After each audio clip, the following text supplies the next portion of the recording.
Kita panjatkan kehadirat Allah yang Maha Perkasa yang telah menurunkan hikmat yang begitu berharga sehingga pada sore hari ini kita dikumpulkan dalam keadaan sehat walafiat.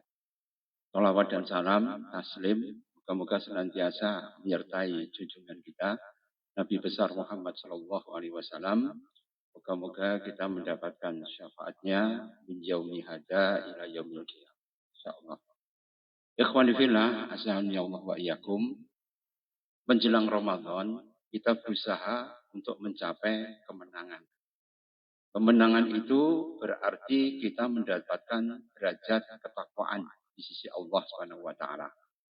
Siapa yang mendapatkan ketakwaan, maka dia mendapatkan mukram, yaitu adalah kemuliaan di sisi Allah Subhanahu wa taala. Inna a'ramakum indallahi atqakum. Maka yang paling mulia di sisi Allah itu adalah orang-orang yang bertakwa. Sifat orang yang bertakwa sayangnya itu sangat sulit untuk dicapai. Karena orang takwa itu ya lapisan luarnya itu ikhlas. Kemudian di dalam hatinya itu husnuzon. Sedangkan kemudian badannya itu adalah musabiron, yaitu sabar menghadapi berbagai macam cobaan. Mulutnya senantiasa yamla'u bisukri, senantiasa dipenuhi dengan syukur kepada Allah Subhanahu wa taala. Bisana walhamdi, dengan pujian dan hamdun atau kemudian pepujian hanya kepada Allah Subhanahu wa taala. Jadi kalau orang seperti tadi mungkin sangat sulit akhirnya. Karena kalau kita melihat hampir semua pergerakan di dunia ini ujung-ujungnya kalah dengan apa? Yaitu dengan praktis. Kalau antum melihat gerakan dakwah itu semuanya tujuannya mulia. Cuma kemudian pada tataran tertentu, ini biasanya akan mengalami banyak sekali pergeseran. Karena apa? Ya cuma dua saja penyebabnya. Yaitu kalau mereka jatuh ke dalam kesyirikan. Dan yang kedua, kalau mereka jatuh ke dalam perpecahan. Wala takunu minal musyrikin. Jangan sekali-kali antum menjadi orang musyrik. Kenapa kita tidak boleh menjadi orang musyrik? Karena kalau musyrik itu menuju minal ladzina faraqu dinahum. Pasti kita akan terpecah belah di dalam agama. Kullu hisbim bima ladaihim farihun. Maka kemudian mereka saling membanggakan kelompoknya satu dengan yang lain. Saling mempersekusi satu dengan yang lain. Saling membuat hoax antara satu dengan yang lain. Dan inilah yang nanti akan membuat ya beberapa kaum muslimin ini kemudian habis muflis ya amal solehnya yang kelihatannya banyak di dunia, tapi nanti kalau dihitung di akhirat ternyata mereka bangkrut semua. Hanya gara-gara apa? Mereka saling menghajar ya, atau kemudian saling mentahdir atau kemudian saling mempersekusi antara satu dengan yang lain. Karena itu ikhwan fillah azani Allah wa iyyakum, apa yang kita persiapkan ya pada bulan Ramadan ini supaya kemudian kita bisa mendapatkan kemenangan di sisi Allah Subhanahu wa taala.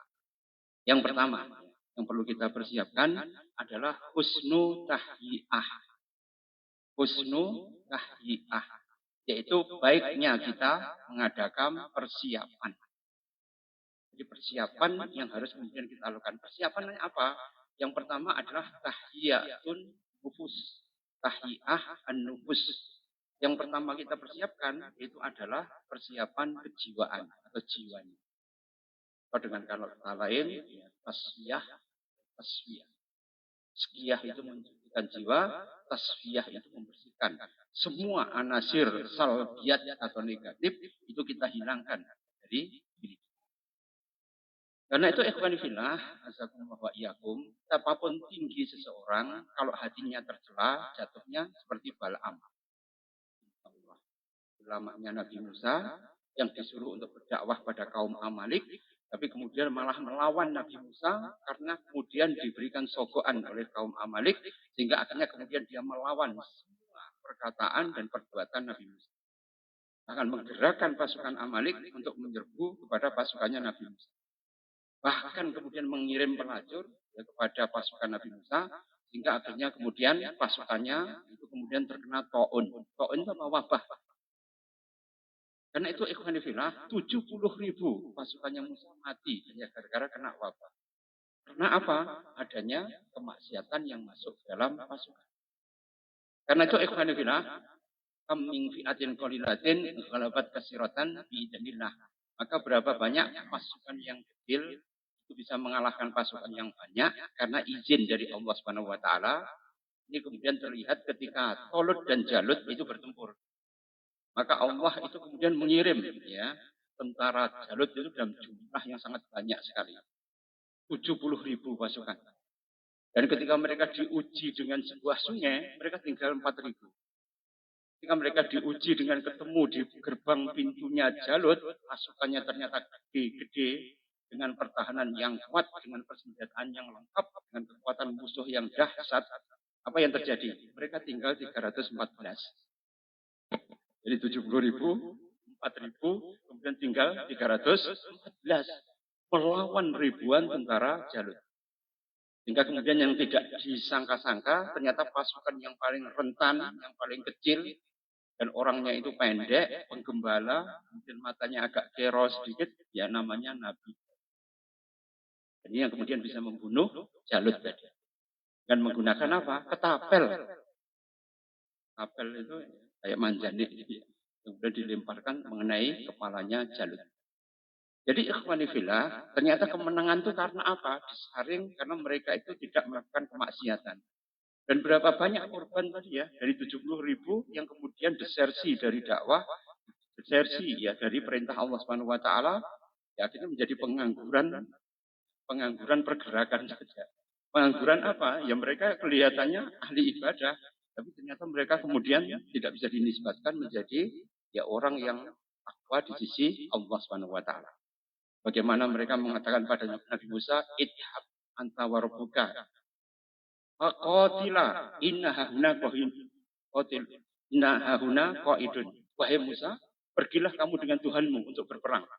Inna hahuna qaidun. Sebenarnya kami di sini duduk-duduk saja. Mereka santai. Ma'asyiral muslimin. Sehingga kalau kita melihat banyak sekali yang terseret ya keluar dari orbit dakwah karena apa? Ya karena kemauan mereka sendiri.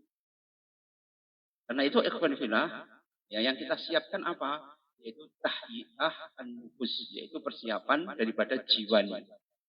Karena jiwa itu qad aflaha man zakaha. Sungguh akan menang jiwa itu kalau sering dibersihkan. Doa Rasulullah kepada Allah apa? Allahumma ati nafsi taqwaha wa zakkiha anta khairu man zakaha wa anta maulana. Allahumma atin nafsi taqwaha. Wahai Allah, berikan pada jiwa kami, yaitu sifat ketakwaan. Bersihkanlah terus-menerus. Dan kami tetap akan bertakwa pada Allah Subhanahu wa taala dan jenengan kami jadikan sebagai maula. Maula itu apa? Pelindung. Jadi kalau pelindungnya, dekengnya itu adalah Allah, maka la khaufun alaihim wa la hum yahzanun. Mereka tidak perlu sedih, tidak perlu khawatir. Wa in kunta wahdak, meskipun antum sendirian. Karena itu Ibnu Mas'ud mengatakan apa definisi dari jamaah? Definisi jamaah itu ma wafaqal haq wa in kunta wahdak. Yaitu kalau antum menyesuaikan dengan kebenaran meskipun antum sendirian. Jadi ketika kita sendirian sudah dianggap sebagai jamaah kalau menetapi kebenaran di jalan Allah Subhanahu wa taala.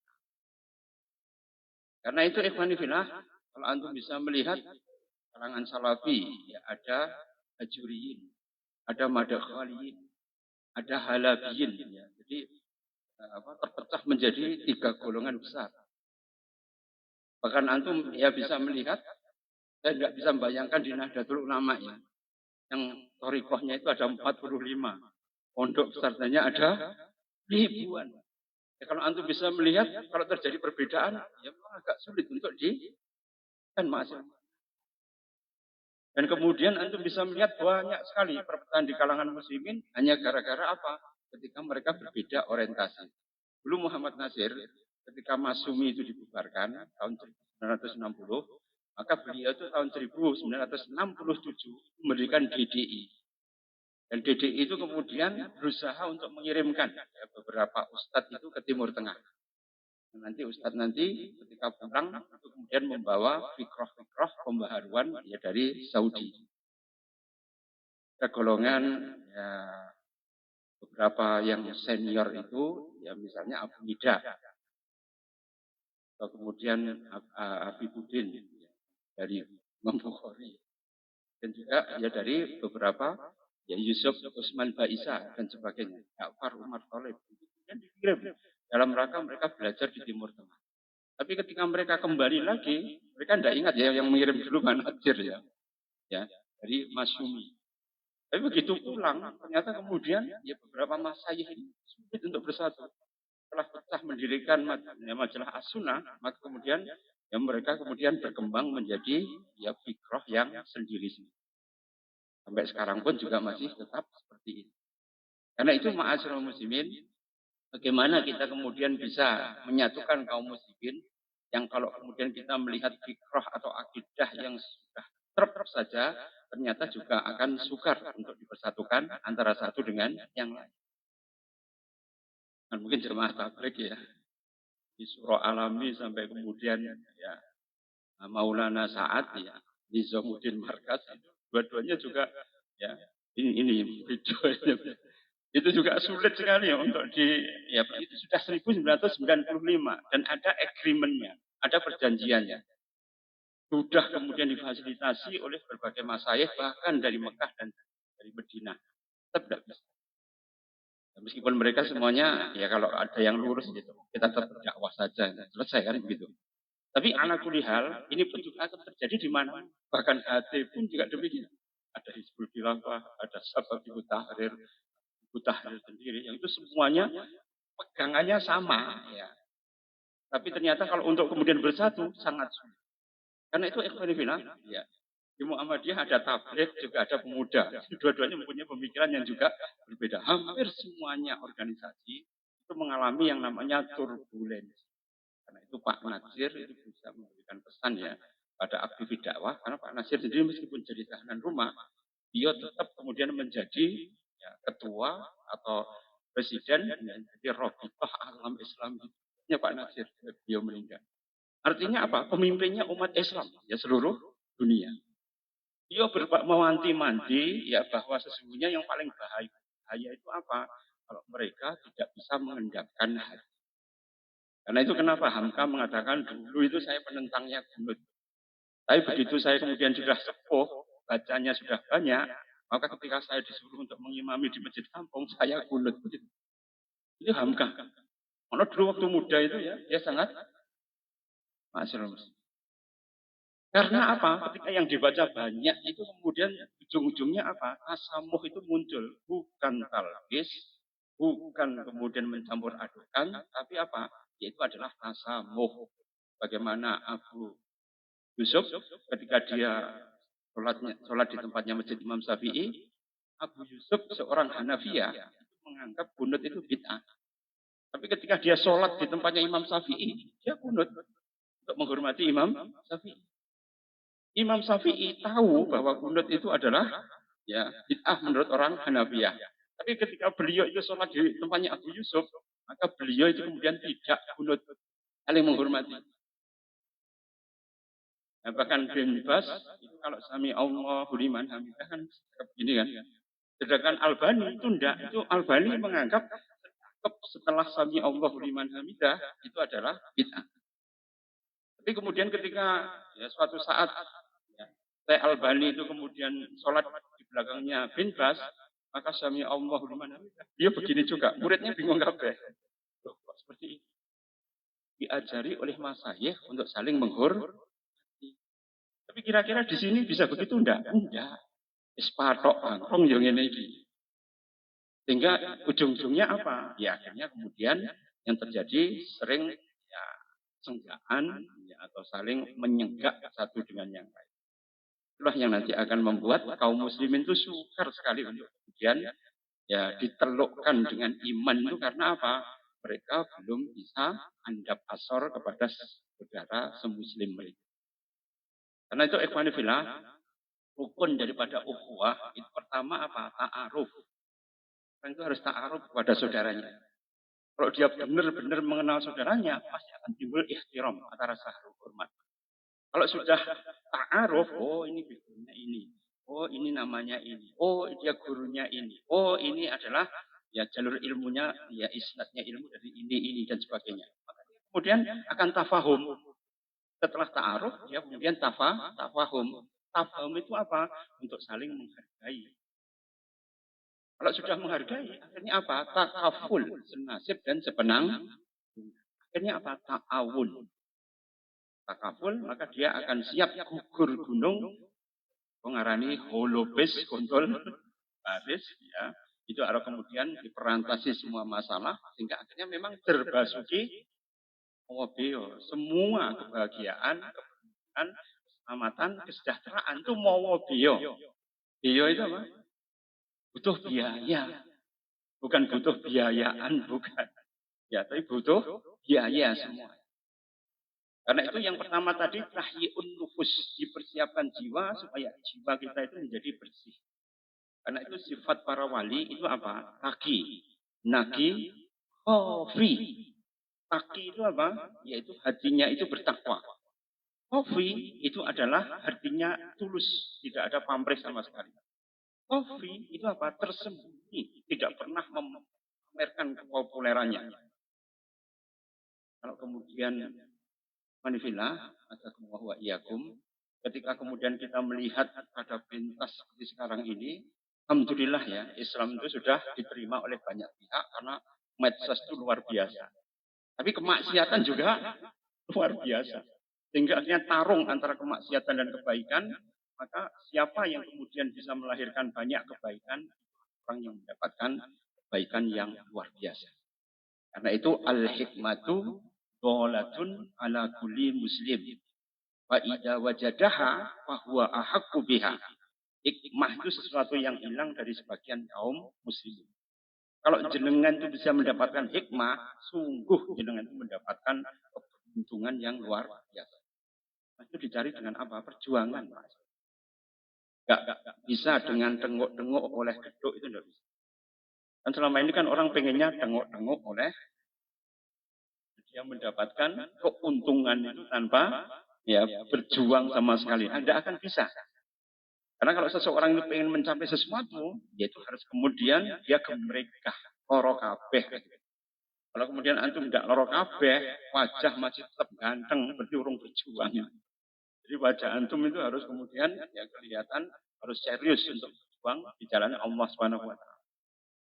Jangan bayangkan Jenderal Sudirman ya, yang untuk paruhnya diketok satu, tapi masih berjuang ya membela bangsa, negara dan tanah air ini.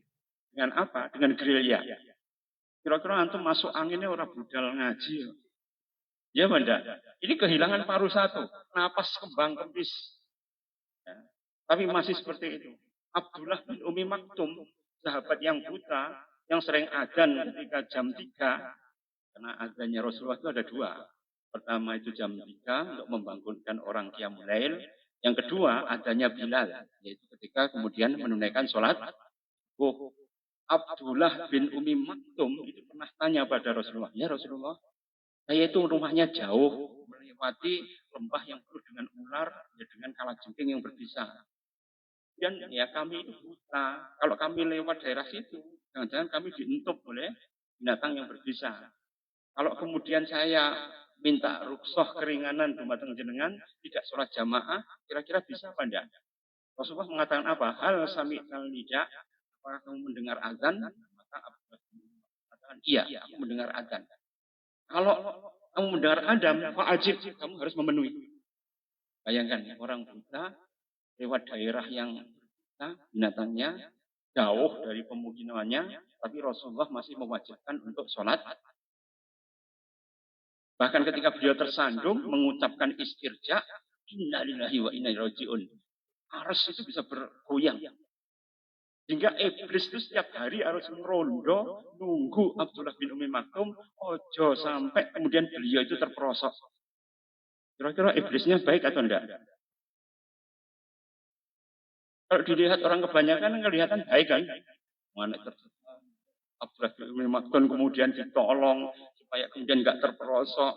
Ya, tapi dia punya pamrih iblis tadi supaya apa?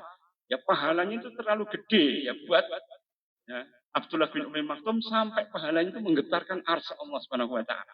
Karena apa? Saking istijabahnya beliau itu kepada seruan Kanjeng Nabi Muhammad sallallahu alaihi wasallam. Antum belajar tempel 50 kilo ya. Babat habis ya. Bahkan antum kalau naik ya, Gunung Kilimanjaro kadon ya, berikan. Kalau antum naik Semeru itu ya Seranu panik babat ya sampai puncak babat. Begitu adzan diperdengarkan, buka motor tok loh. Wah, buat ya nemplek yang kasur itu kayak kolet. Karena apa ya? Ikhwanifillah, karena apa? Tasyatun nufus itu sangat penting sekali. Sehingga ketika Abdullah bin Umi Maktum itu minta izin, ya Rasulullah, izinkanlah kami untuk berperang. Bayangkan, izinkan kami untuk berperang. Kira-kira antum jadi presiden, ada orang buta, ya, naik kuda saja tidak bisa, kemudian dia minta izin untuk berperang, kira-kira diizinkan pada? Tidak diizinkan. Abdullah bin Umi Maktum itu ngengkel saja. Jika pada perang Mu'tah, akhirnya kemudian beliau berangkat. Bahkan beliau, saya tidak usah perang, tetap memegang panji-panjinya saja. Sehingga nanti ketika Ja'far bin Abi Thalib itu meninggal, dan dipapas musuhnya itu, karena memegang panji Islam, tangan-tangannya dipapas oleh musuh, kemudian dibunuh di jami tombak, pedang, dan panah. Akhirnya beliau meninggal, ya, kemudian ya diganti oleh Abdullah ibn Ruwahah. Dan itu kemudian beliau juga meninggal. Digantikan oleh Abdullah bin Umi Maktum. Beliau dicacah musuh sehingga meninggal. Dan ketika di tangan Khalid bin Abi Walid, Khalid ya, bin Walid, ya, kemudian apa? Semua musuh itu kocar kacir semua. Pada perang Mu'tah, itu kemudian Khalid kemudian mundur ke belakang, meskipun itu disawati oleh orang-orang Madinah, tapi dia bisa menyelamatkan banyak kaum muslimin. Jadi ini ikhwanifillah, ini Abdullah ibn Umi Maktum itu meskipun buta, minta izin tetap dia itu berhadapan dengan musuh meskipun hanya memegang bendera. Itu bendera itu vital sekali, jangan sampai terjadi.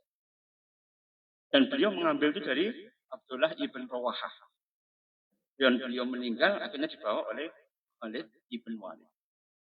Jadi ini ikhwanifillah, pasukan muslim itu 3.000 harus melawan hampir 30.000-an musuh lebih.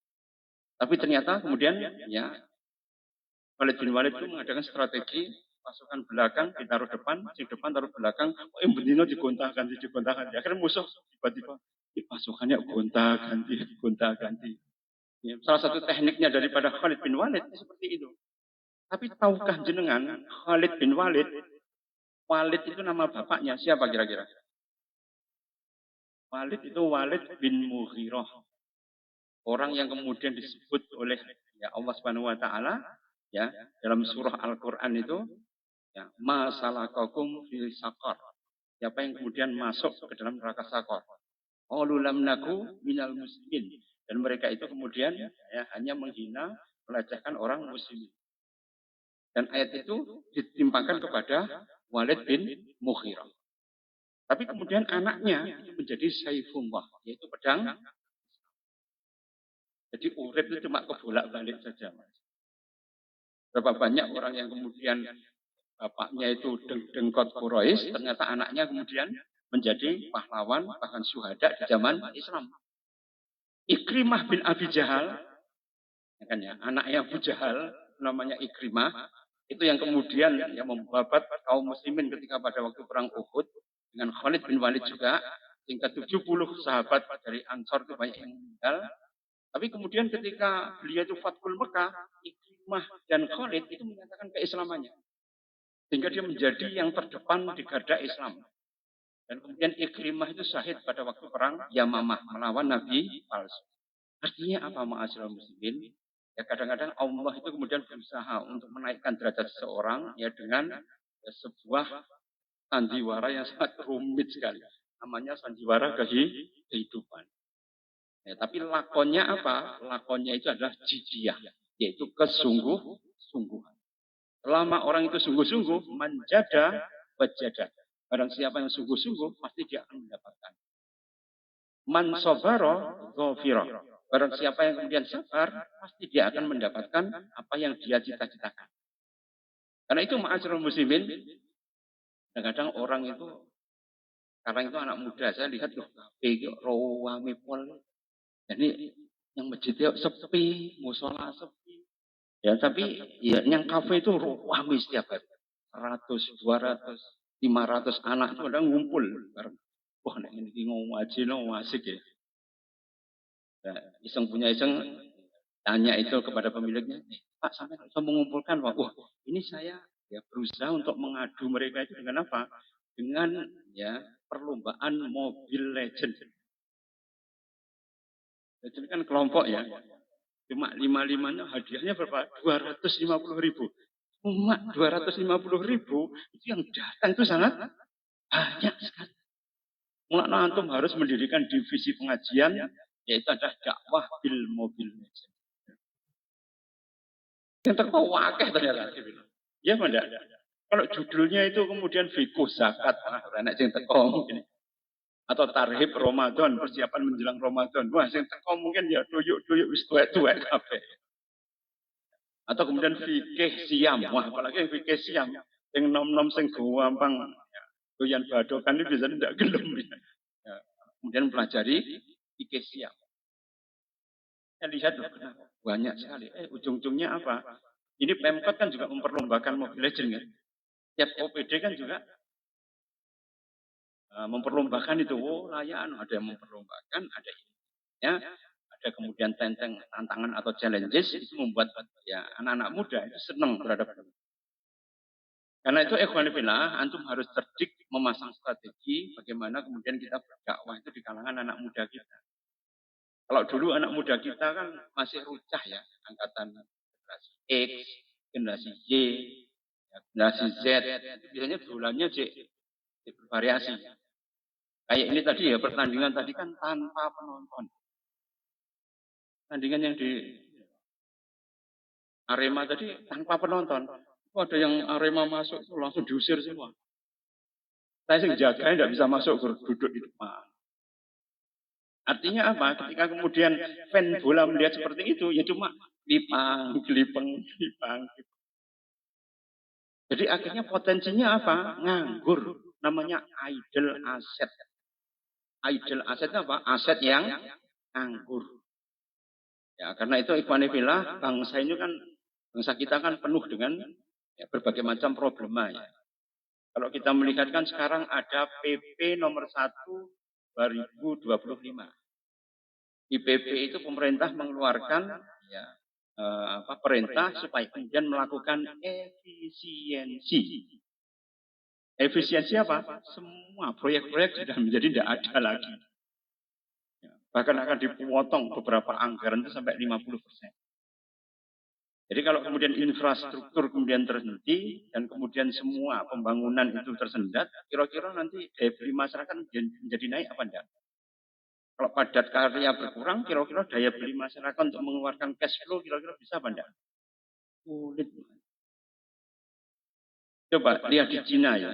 Cina itu ketika membangun ya dari Yangtze ke Wuhan itu dengan menggunakan flyover, maka ketika melewati sawah, mereka daripada ya, ganti rugi sawahnya tadi, baik kemudian ekosistem sawah tidak rusak, mereka membuat flyover.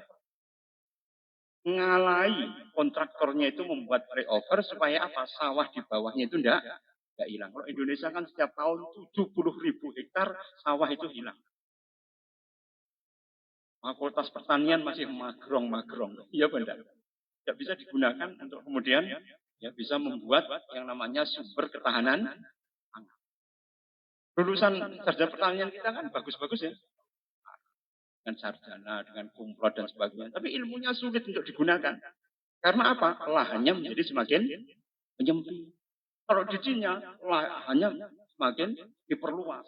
Itu pun masih ditambah dengan apa? Tumpang sari. Ya. Mereka kemudian menyebarkan ketam, kayak apa? Piting itu ya. Dan menyebarkan ikan, minasari dan sebagainya. Ketika panen, mereka mendapatkan banyak sekali hasil. Ya, sawahnya dapat hasil, lauknya juga dapat ikan, bahkan kemudian ketamnya itu, ya kerangnya itu digunakan untuk lobster air tawar. Bahkan kepiting air tawar.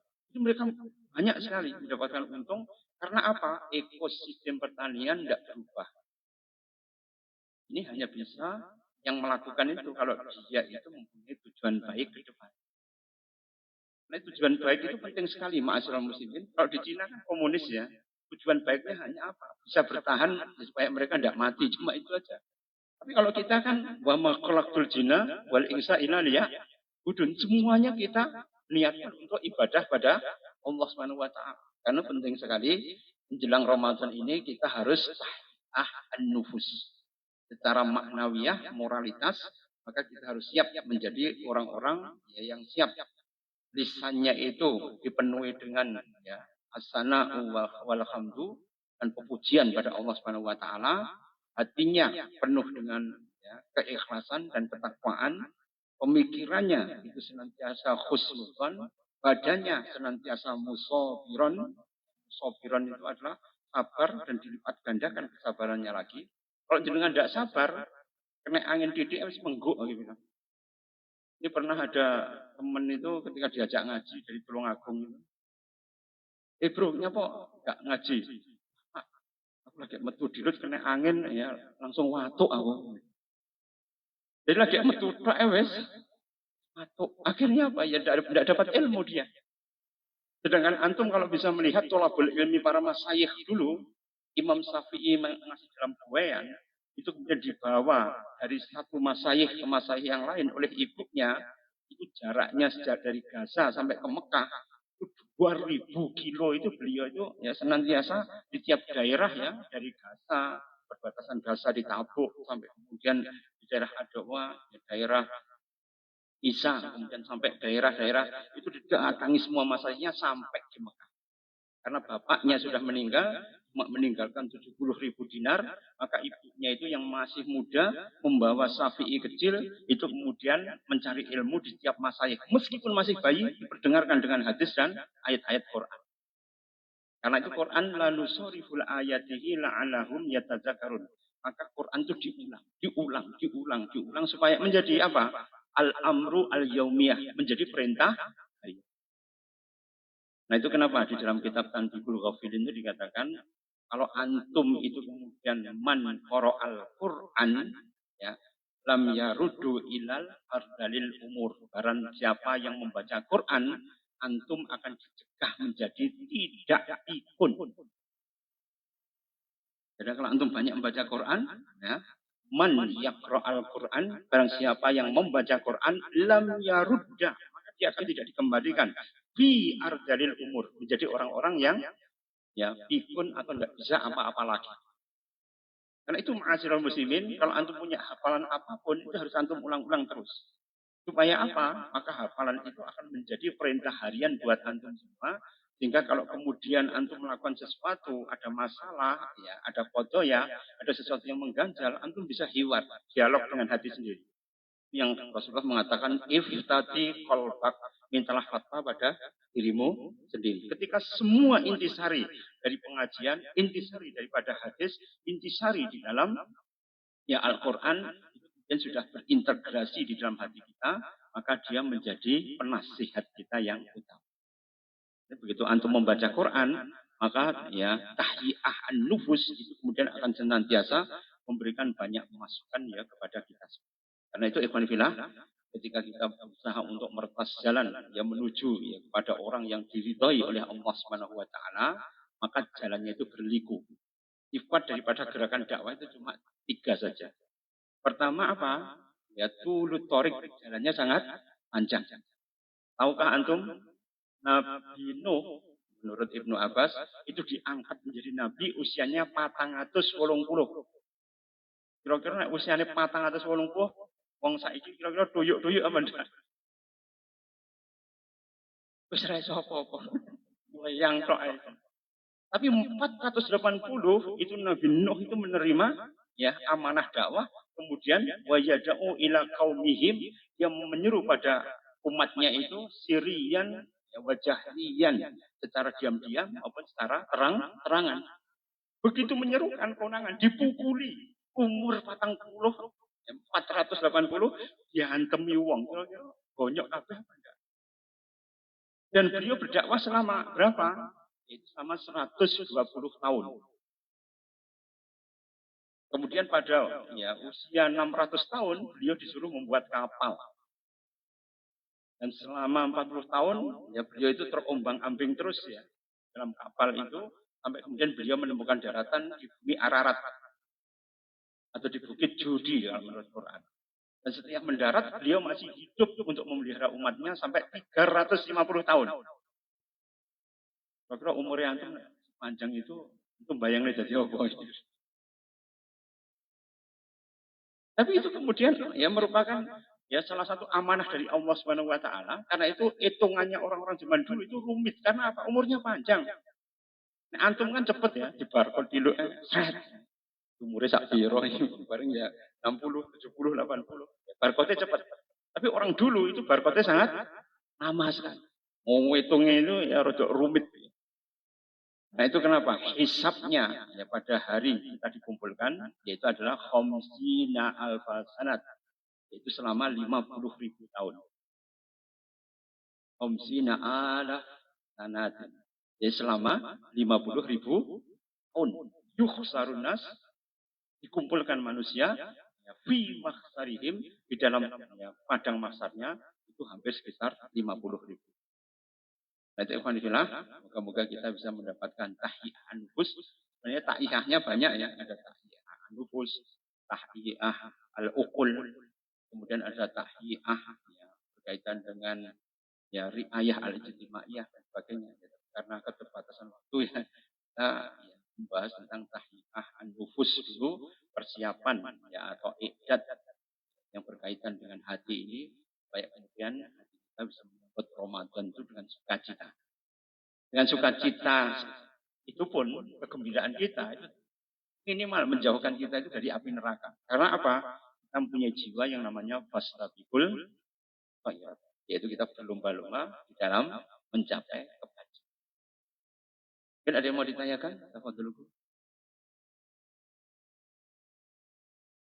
Kalau tidak ada, kita tutup dengan doa kafaratul majlis. Subhanakallahumma wa afu minkum wallahu muwaffiq ila aqwamit thoriq. Assalamualaikum warahmatullahi wabarakatuh.